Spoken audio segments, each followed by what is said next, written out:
46% of all work tasks in the United States are currently at risk of automation by AI.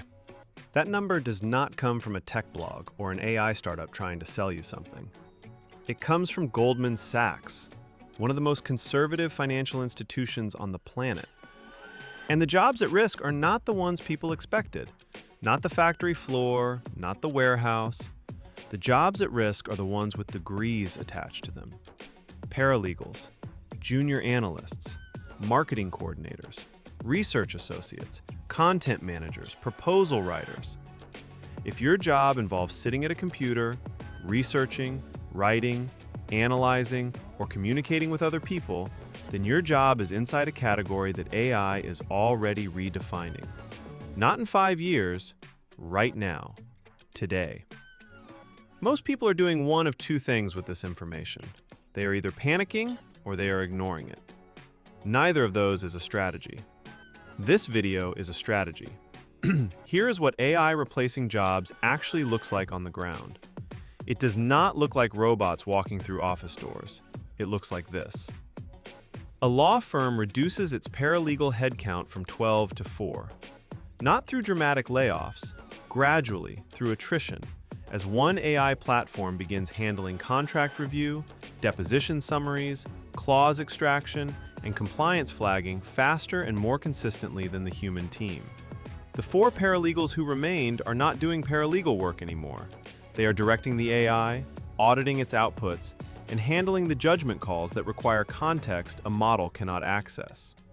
A global marketing agency cuts its content team from 30 writers to 9 in 18 months. The 9 who stayed are editors, strategists, and what the industry is now calling prompt architects. The 21 who left had not updated their core skill set in 3 years. A consulting firm eliminates its data analysis tier entirely. Not the senior analysts, the entire layer below them. The people whose primary role was pulling data, running reports, and building first draft presentations. That work now takes one person with the right AI stack an afternoon. It previously took a team of 6 a week. The pattern across every one of these cases is identical. The people who remain changed their relationship with the work before anyone told them to. Here is the simplest way I can describe what separates them.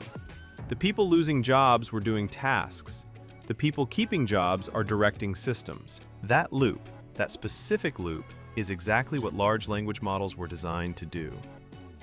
Faster, more consistently, and without a salary review.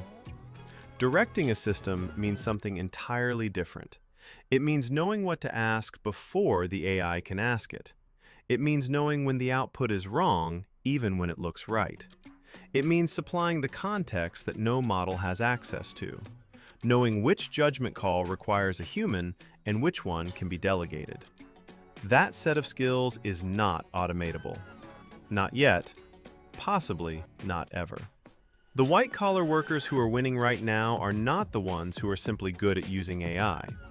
They are the ones who have become better at judgment while delegating the execution to AI. I want to give you a framework that is going to change how you think about your own career from this point forward. I call it the AI leverage ratio. It is the number of professional quality outputs you can produce for every hour of focused effort. For someone who is not engaged with AI tools at all, that ratio sits close to 1-to-1. 1 hour of work produces 1 hour of output. That is how careers have always worked and how most performance reviews are still calibrated. For someone using AI at a surface level, asking questions, getting answers, moving on, the ratio moves to about 1-to-3. Faster, but still doing most of the heavy lifting yourself. For someone who has built repeatable workflows around AI tools, the ratio reaches 1-to-10 or higher. They are not just faster, they are operating at a fundamentally different level of leverage. Here is why that number matters beyond your own productivity. Companies do not need 10 people operating at 1-to-1 when 2 people operating at 1-to-10 produce the same volume at a fraction of the cost. The math does not require a consultant to work out. So here is the actual strategy, not conceptual, not motivational, specific steps. Step 1. Audit your task list this week.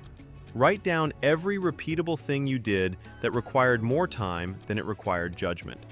Those are the first tasks you should be delegating to AI yourself, before someone decides those tasks do not need you attached to them anymore. Step 2. Stop prompting and start directing. There is a version of AI interaction that functions like a search engine. You type a question, get a summary, move on. And there is a version that functions like briefing a senior colleague.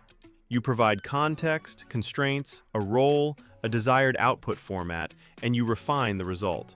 The second version produces work worth something. The first version produces Wikipedia summaries with better formatting. Step 3. Build one AI workflow this week. Just one. Take one task from your audit. Design an AI-assisted version of it. Time both versions side by side. The gap is going to surprise you. Then show someone what you built, not to prove a point, to position yourself as the person in your organization who understands where things are going. That is not AI replacing your job. That is AI multiplying your value at a time when most people around you still have not made that shift. The Goldman Sachs report was right. 300 million jobs are in transition. What it did not include is the other side of that equation. Every role that AI absorbs creates new demand for people who can direct AI better than the person sitting next to them. Those roles pay more.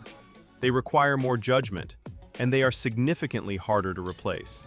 The window is open right now. It will not stay open at this level of accessibility for much longer. The professionals building AI skills in 2026 are not just protecting their current position. They are positioning themselves for roles that are being created right now, roles that will define careers for the next decade. I post practical AI strategies every week on this channel. If this video gave you something useful, follow along. And drop a comment below telling me which task in your current job you think AI will change first. I read every single one.